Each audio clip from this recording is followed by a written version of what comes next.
Let's face it, ain't no one gonna tell Brock Lesnar what to do. Well, maybe Chris Jericho. But other than that, the Beast is quite the intimidating fellow.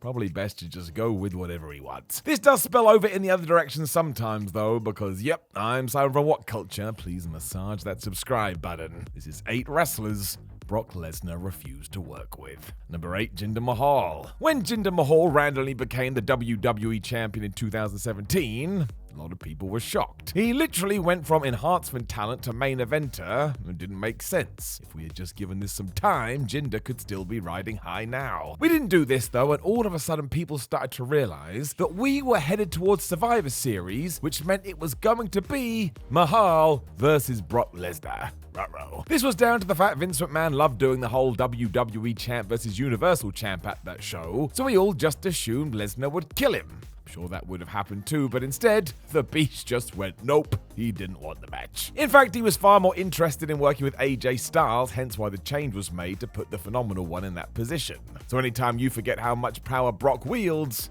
remember this. It was unfortunate for Mahal, who did just do exactly what he was asked. So basically, we hindered Jinder, and you should never do that. Number 7, Hardcore Holly. So this did happen. You can go back to the 2004 Royal Rumble to see it. It was fine. Short and sweet at 6 minutes, but clearly someone backstage thought it rocked because they wanted to turn it into a feud. As Brock wrote in his book though, he basically told WWE to flub that shib and turn down the chance to do this for a second time on a tour of South Africa. As management was insistent, this was then booked for some house shows, but you can see that Lesnar put the brakes on that too.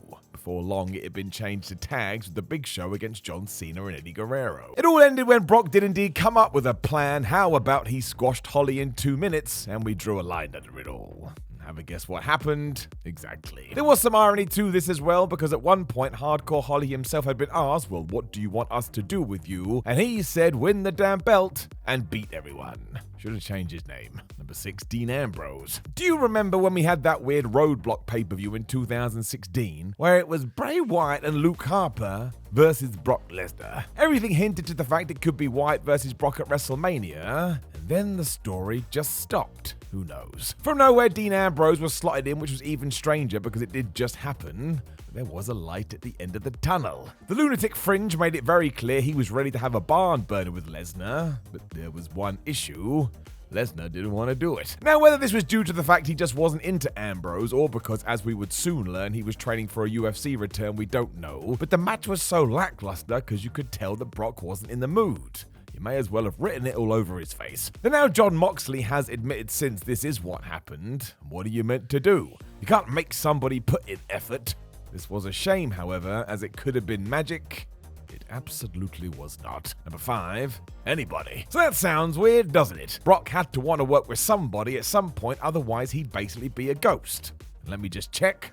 No, he's not a ghost. But on the 22nd of July 2002, when the news of Vince McMahon's retirement filtered through the system, Lesnar just went, yeah, I'm not into this anymore, and he left SmackDown. Just walked out the door. This was a story for many reasons, but especially because it would have annoyed Fox, who liked dudes such as Brock on the show. And after a quick chat, I would guess with Triple H, everybody calmed the Beast down and he returned. So this one is a bit of a cheat, because on this night, he was just scheduled to kick the crap out of Austin Theory, which he did. But still, you'd have to figure he did this because he didn't want to be put in any programs unless Vince was overseeing things.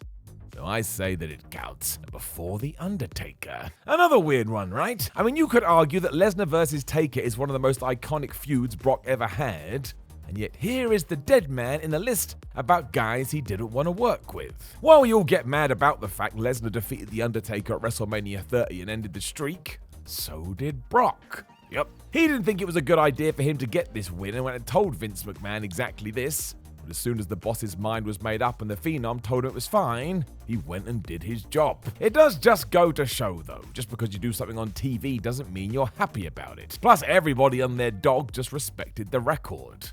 To be fair, it did turn Brock into an end-of-level boss, a wave he is still riding high almost 10 years later. And some people say it didn't give him the rub. Number 3, Matt Riddle. Well, we all know about this. Matt Riddle is an interesting chap, as he will say whatever he wants. Hasn't seemed to work out that wrestling can be a political minefield, and once even told Roman Reigns that the success of WWE was more than just the input of the tribal chief.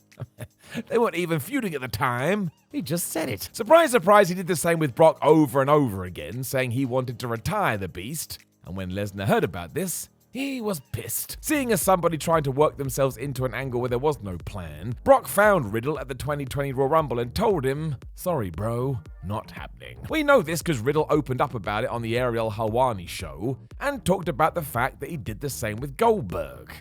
Matthew really does have a knack for pissing people off. It doesn't feel like this has changed either, and you can understand why. If Lesnar truly was mad about this, he has all the power in the world. Can veto any program he wants, and he has. Whoops. Number 2, Shane McMahon. I still remember this because it was a bit baffling. As we got through SummerSlam 2016, WWE started to hint very heavily that we were ready for a Brock Lesnar-Shane McMahon feud. They were wrong because nobody was prepared for that, but hey, the clues were there. After all, Shane came to check on Randy Orton, who had been destroyed by Lesnar at that event, and because Brock didn't like it, he F5'd McMahon, and there was no way that we did that for the lols. It was penciled in for WrestleMania 33, but after the success of everything between Lesnar and Goldberg at Survivor Series, the next big thing decided there was more money and credence going that way, so he went and sorted it out. I will say that Shane would have taken so many crazy bumps it may have actually been quite fun, but at the same time, does anybody want to see McMahon get some shots in against Brock? I would say no. It also meant we got Brock Goldberg round 2 at that event as Shane took on AJ Styles. As we know now, both were pretty damn good. So maybe Lesnar just knew. Number 1, Kevin Owens. So this one only came out recently, and it is somewhat of a surprise. From the mouth of the Road Dogg when he was on his podcast, though, he just dropped the fact that at some point Brock Lesnar was told it was time for a feud with Kevin Owens, and Lesnar refused. The hint was that Brock didn't see KO on his level, or as someone who could provide a realistic threat. That seems a bit much to me. Not only can Kevin flip from babyface to heel and smash it, but the man can go. He's a challenge for anyone. I can't imagine Owens cares all that much, to be honest with you, though. Recently, he headlined WrestleMania against Stone Cold Steve Austin, which is most wrestlers' dream match. It also feels like under the Triple H regime, bigger things are planned too. I imagine he's not losing any sleep over this, and good. I love both guys. There's no need for sadness. Know of any other wrestlers that Brock Lesnar refused to work with? Make sure you let us know in the comments below, and don't forget to like the video, share the video, and subscribe. Then head over to whatculture.com where you can read yourself some articles. Make sure you come follow us on social media at WhatCulture WWE and Simon316. And of course, we have lots of other videos. Pick your favorite and watch it again. My name is Simon for WhatCulture. Thank you very much for listening to me as always, and I look forward to talking to you again soon.